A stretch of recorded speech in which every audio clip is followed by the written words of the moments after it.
Okay, I've got a very interesting video that I want to share with you from my good friend Joezerneem.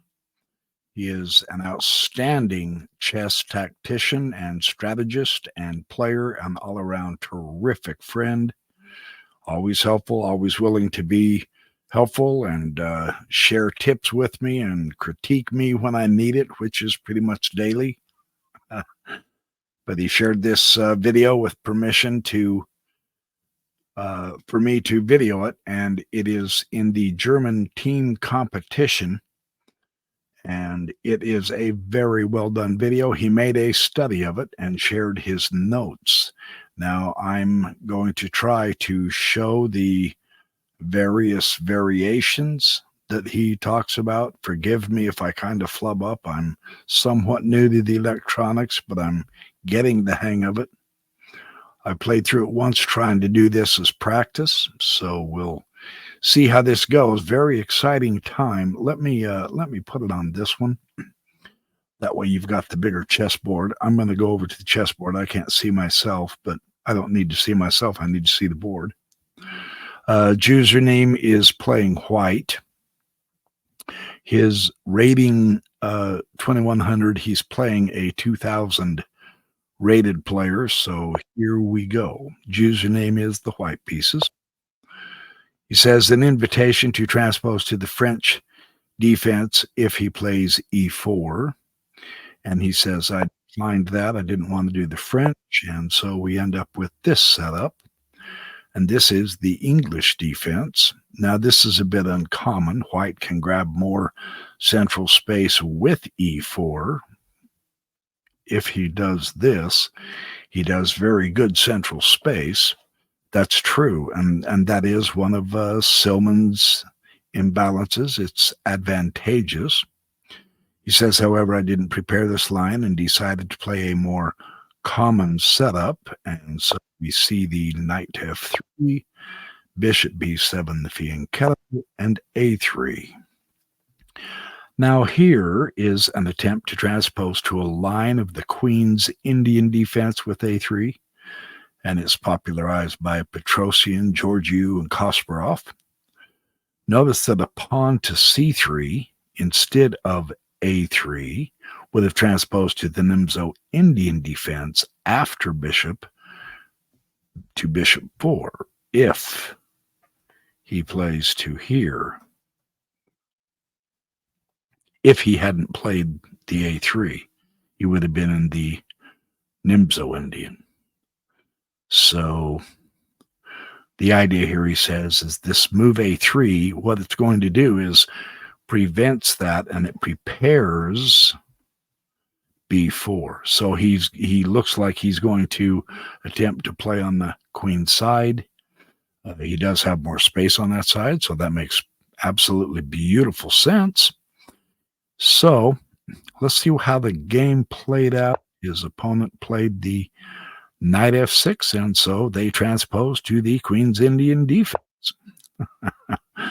Knight c3. Now the bishop e7 is an interesting move, as well as Joezerneem's queen to c2. He says here in his note, I forgot that in the Queen's Indian, if white can get away with playing d5, he said, if I could have done this in the Queen's Indian, then that's a strong move. Queen c2 preparing, what he did is he is preparing e4, right? So this isn't a dubious move in and of itself, but it throws away an immediate chance to get a positional advantage.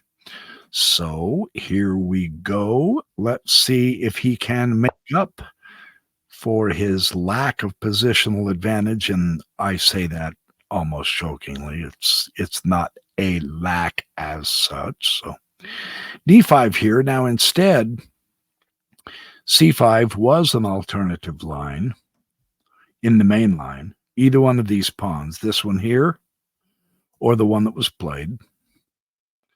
So in response to that, Joezerneem takes, c takes d, E takes D. And in fact, this also is in the main line potential. That's not a bad thing either.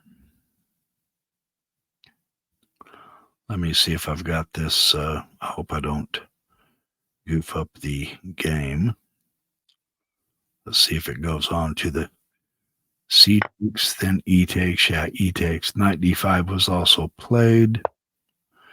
And now bishop G5. So Joezer is going to continue developing his pieces, and his opponent seems to be developing pretty good too. Pushing the bishop as far forward. True, it's not a pin on the queen at this point, so black is comfortable castling. Joezer supports the D pawn with the E, and now this H6 is an interesting slight weakening of the king side. Joezer goes back to the F4 instead of H4. Now the advantage here, sometimes it depends which opening we use. If you do bring the bishop back to here, and hopefully your opponent is inexperienced enough to go ahead and keep pursuing the bishop, and that would drastically weaken the light squares on the king side. In fact, that somewhat wrecks the king side, and maybe you can't take advantage of it, up front, but yeah, you don't want to do that, especially now that the king is castled. Now you've got to keep those pawns real close. The other advantage here, of course, is he's got this beautiful diagonal here that he wouldn't if he went back to H4. So good move by Joezerneem. And now, interesting, we get the first crunch of the game. So, and he says this is a common move in this opening and in these kind of structures. What he wants to do is he wants to trade the knight for the bishop because the bishop is a bit more powerful of a piece. And Joezerneem says this move is not so good, however, and I'm going to show you why. It gives him an opportunity. And notice the beauty of the position of the D pawn forward. If he just moves back, he still loses his bishop. I suppose in some ways, if you was to retake with the H pawn, it does give you the open file, the semi-open file. You still got this little squirt to deal with. So, I mean, that would be one approach to it, but it takes away a truly excellent centralized power influence if he did pop his bishop back, because then it wouldn't be here. And notice the beauty and power of that bishop still. So forward just is the right direction. Yeah, he doesn't open the line for the rook, but so what? Notice he's still keeping his eye on this king side, and he's keeping his eye on the queen side. And so that's a really good move.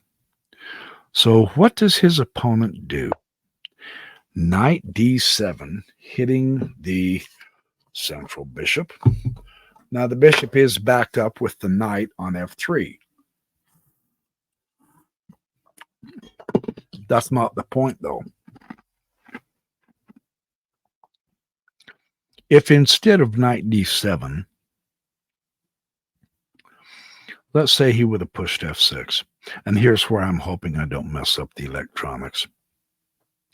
We'll see if I can get this right, because this is really a good variation here. Let's suppose that he had played F6 instead, okay?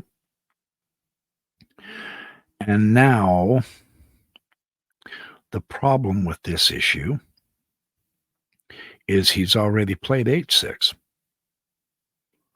So by pushing yet another pawn from in front of his king, there is your weak light squared complex. You've got a bishop that can come here very quick, very easy. You would have a queen bishop battery. That's deadly, right? So that's a lesson for black as well. If you're in these kinds of positions, keep your eyes out on those diagonals. Be careful. And I've said it in so many videos, and now he's noting it in his note here that you really do want to not push pawns in front of the king like that. You just don't. So bishop, and he goes through the, oh, wait, he goes through the variation. Let me go through this variation. Hold on. Okay, so if he had gone f6, let's just play through this. If he'd gone f6, then there would be an immediate tactic. Bishop takes c7. Blam. And you go, well, how's that a tactic? Let Joezerneem show you how good he can calculate. Queen takes c7. Now queen g6. Look at this. Notice that weak square complex, man. That's wicked. So response would be to knight f4, right? Now the e is going to be able to take the knight. The queen is going to be able to take the pawn. And now the bishop to d3. Yeah, that's brutal. Because the queen's going to go to here. King will go to here. Bishop can go to here. Check. Pull the king all the way out because the bishop covers that diagonal. Now the king's exposed. He couldn't castle this way, right? But he could this way. Then he's got this little jewel to move over and continue attacking the king. That would be wicked. So that's what he means when he says the idea with the f6 is not a good way to approach chasing off that bishop. So knight d7 was played instead. And now because of that, though, look at this. Rook d1. And he says, actually, the engine also liked g4, hitting the knight. Notice it's unprotected, right? You want to keep your eye on things like that. You've also got this unprotected fianchettoed bishop. Just keep your eyes peeled for items like that. So g4 was also a possibility. However, and he says these lines aren't easy to calculate, but let's keep going here because now we start getting into the thick of things. The knight does come back over. Now remember, the knight is keeping an eye out. He does have it covered for this wonderful outpost, right? You can't just take the knight because then the bishop will take, right? Not the pawn.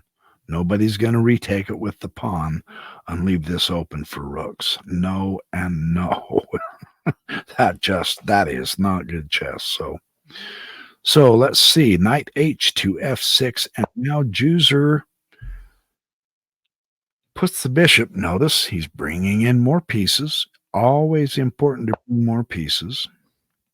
And now c6. And Joezer will castle. So now he's got his rooks connected. Now he's fully developed. Queen has yet to come forward to connect the rooks. It's only one step, that's true. But notice Joezer's rooks are much more active. Now, this one does not have a file yet, but he is castled. So Juicer has a mild lead in development, and now he can begin to preparations. Now, queen comes to c8. Now, this is an important moment that he discusses that is really interesting because now he can go to bishop g3. So he stepped out of the pin of the d pawn, of the d5 pawn, by moving his queen from here to here. But how did that change the board position? Now the bishop is not protected. Is there something Juicer can do something with? He goes back to knight h5. This is so interesting. It's a second try to get the bishop for the knight. But now the issue is the queen is moved. It used to be here.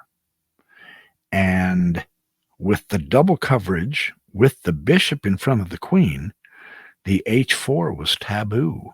You couldn't have won had you brought your bishop forward. But now you can. This is significant.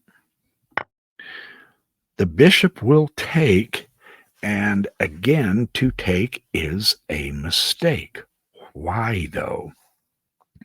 With the way that it worked out, the reason taking is a mistake is this. It improves your opponent's position. So, yes, his knight does go to the edge of the board, but he now has access to this, right? And that is a very powerful square to operate from in the future. Look at the squares that knight's going to hit on f5. Yeah? So that's an important goal to keep in mind, just as a general rule in games. Getting a knight to f5 is always helpful. And now it's possible. So he will go back again to h6. The knight was hanging,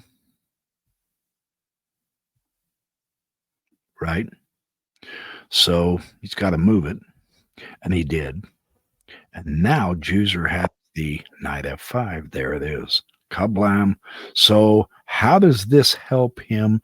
The knife f5, as Ben Feingold would say. And I showed you the square that knight is covering. So here is the first tactical mistake.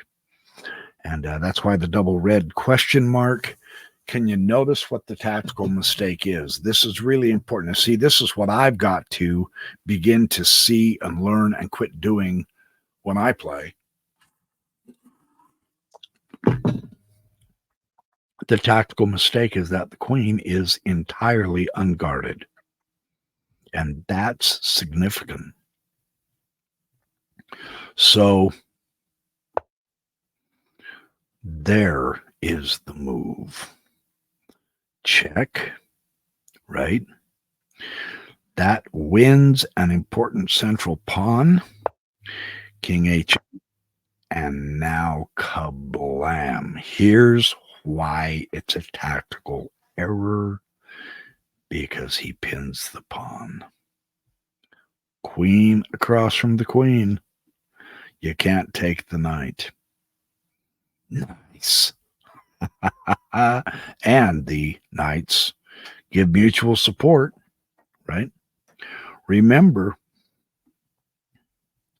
you've got wicked stuff here, right?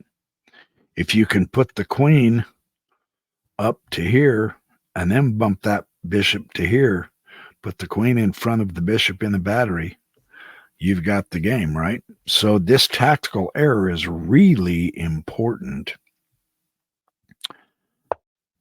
The queen will come up. Knight will take f6. Fundamentally so, man.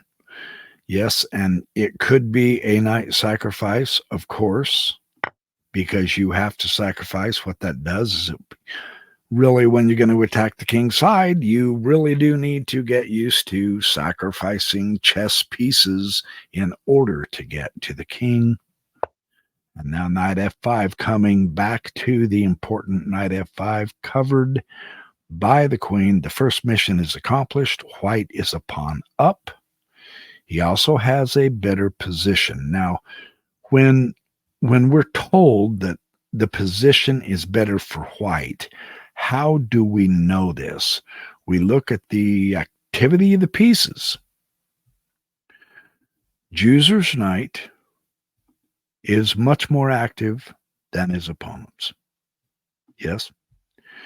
Joezer owns the center with the pawns, and he's covering very important central squares with those pawns. Black has no central influence at all as far as the pawns go. His bishop is pointing directly at the king, and there are weakened light squares. Yes. And the queen is really in an offensive position as opposed to the queen here, who is strictly in the role of defense. Both of his rooks are developed with good pushing ability. You know, rooks belong behind the pawns to help the pawns push forward. We still have an undeveloped piece here. The bishop is held back by his own pawn, so he has absolutely no influence across the center, unlike Joezerneem's bishop. And in fact, not to short shrift him, but there's your influence compared to the black queen and the black bishop. The black bishop is truly not influential at all, and the queen is a defensive piece. So when he says he's in a better position, it's things like that that we look at that indicate white is in a much better position. That's why we can say, look, white's got this position at this point much better, stronger. So this should be a winning advantage, but you still have to play the game, right? You can't just fall asleep. So let's see how this works out. C5, hitting the center. Yeah. Also unlocking that bishop. Yeah. Remember, the queen's not too far away from some interesting stuff, right? So you got to keep sharp eyes. Yes. So let's see what happened. Okay, I want to point this out again. This was awesome. Why would you take and just take and let actually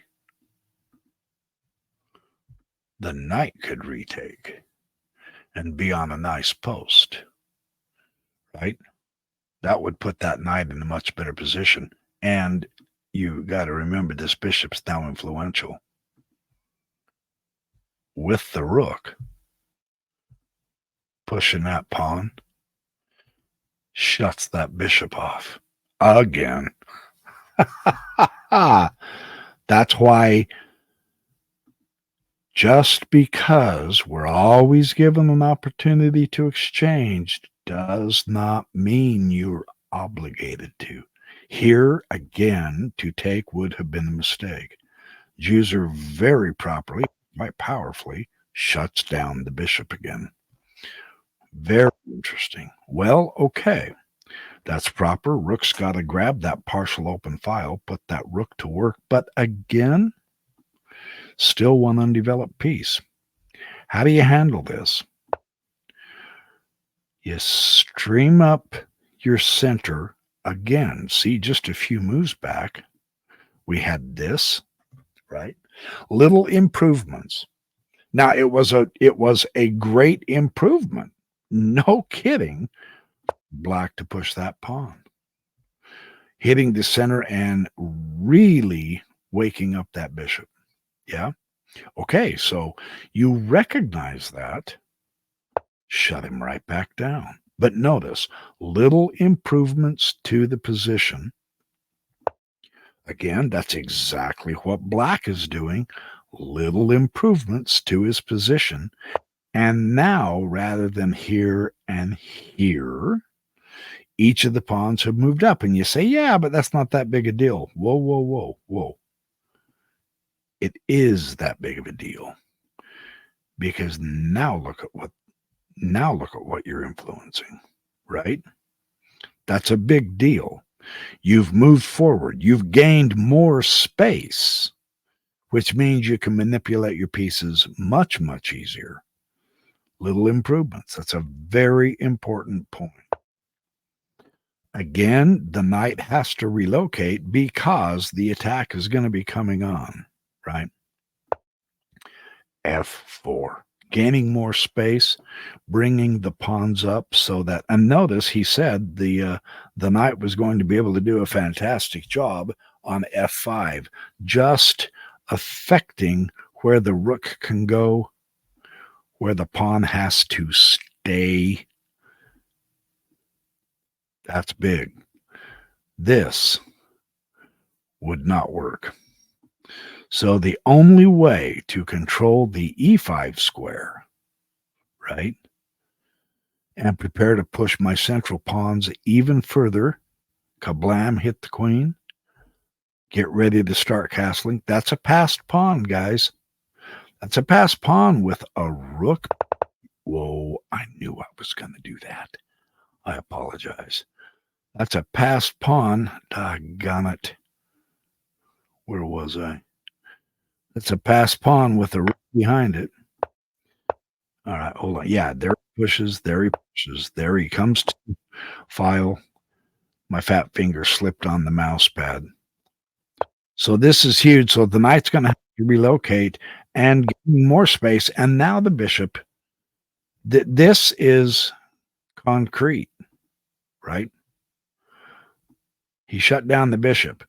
If this was to happen to you, it's very proper to relocate. And now you're hitting a very important piece. True, knights are, bishops are better than knights, and they do grow in power toward the end game, but that knight has to go. That's what black is saying. He's saying, that knight's got to go. So what do you do in this case? You retreat. Nothing wrong with retreating because you can come back after you have pushed your pawns. Again, check this out. Pure power behind those pawns. Pure power. So it's good. Push them. Let's see what happens. The knight. Now notice the skill of the relocation. Yeah. Coming in, hitting the F1. But he's got a stronger attack than black has defense-wise. And here is where it makes the difference. Notice the tidal wave coming toward black and then bop it right back up and hit the queen again. With tempo, mind you. And now the important thing is that square is no longer available to the queen. She can't come back to defend her mark. So the knight's got to go, and now the queen comes up.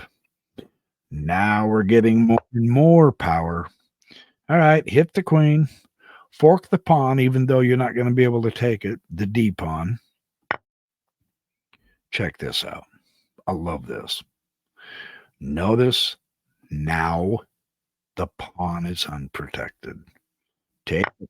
If you see material you can take it. In a way, I'll bet Joezer was wishing that pawn wasn't there. It's all right. It's all good. It works out. Look, there's almost nothing opposing that entire central flanks of pawns, man. That is so awesome to see. Correct? You gotta fight back. You have to. So a principle that international master Alex Bonzi is always talking about. He says, look, when you're a pawn up, You got 3, 4, 5, 6, 7. You got 1, 2, 3, 4, 5. So now Juicer is 2 pawns up. When you're 2 pawns up, and really, truly, this is a winning position. There's no way he's not going to win this unless he falls entirely asleep. So the theme is exchange pieces. Take the queens off the board. When you're in that winning position with 2 pawns up, absolutely trade down without hesitation, because it's always easier to win the end game, and it helps not make so many blunders. Again, rooks belong behind passed pawns. It again forces him on defense. Close to a passed pawn, this is another passed pawn. It puts him on defense. It puts him on defense. We have offense here, offense here, offense here. Everything's on the offense for Juicer. Push the pawn. Attack. Get rid of the knight. Knight will try, and this is the right blockader. A knight is a good blockader of pawns, yes. Interestingly, look where he's going. Ooh, fork to the rooks. So, like I said, the game doesn't win itself. You still have to play heads-up chess, right? So you want to be careful of that. How does Juicer handle that? He ignores it. Notice this. Man, I would have loved. I'm not going to lie to you. I would have moved one of the rooks just to, but see, that's reaction chess. Now he comes here and I'm going, oh man, there's that fork. I've got to do something about it. I'm reacting to black, right? Ignore it. You got the win right here. And in fact, that's the move where black resigned. So now knight takes d5. He says, if I can get my eyes from being so bleary.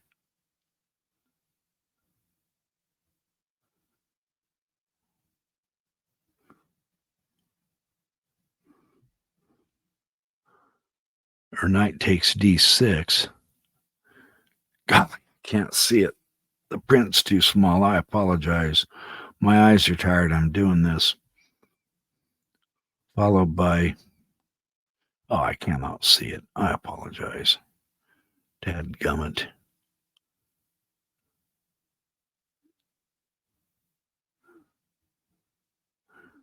Yeah, rook takes d6.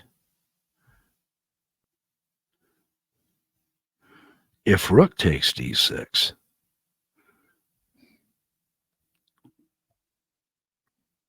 oh, never mind. I cannot read that to save my life. I'm sorry. Anyway, the whole idea is he's going to queen, and he can't prevent it. So remember, he's got the bishop here covering a queening square, right? So push that. Of course, then you've got the knight that could take, but then the pawn could take, the rook could take, the rook could take, and you're still in trouble. You've got to get the rook over.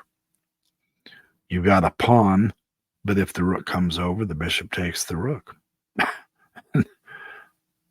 And then you move the bishop out and queen anyway. So yeah, that's fantastic.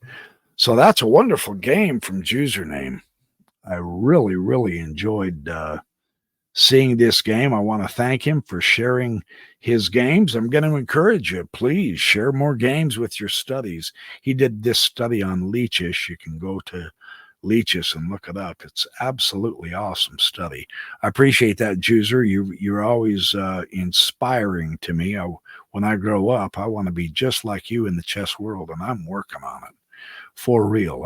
I'm to the point where this is going to happen. So wonderful game, great win, good game, GG as they say. So. All right, you guys, this is me signing off for now. I just wanted to share that wonderful game from Joezerneem, and he usually does get in on my live sessions. And I've been trying to get a little bit more consistent with my lives on Saturday mornings. Sometimes I have had to do Saturday afternoons, but I think mornings are better for those of you who are across the ocean. And us in the United States, we don't mind starting at 9 o'clock in the morning on Saturday, and that gives you guys a chance. That means you're in early evening, so that works good. So I will try to keep that in mind so that I can do more lives and share more games with you. But yeah, that was fun. Thank you. And remember, be good, do well, have fun, make lots of friends, keep smiling, get lots of rest, stay happy, and share good in the world. I mean, come on, it's fun to be alive. All right, now, as one of my favorite YouTube podcasters says, Levy at Gotham Chess, get out of here.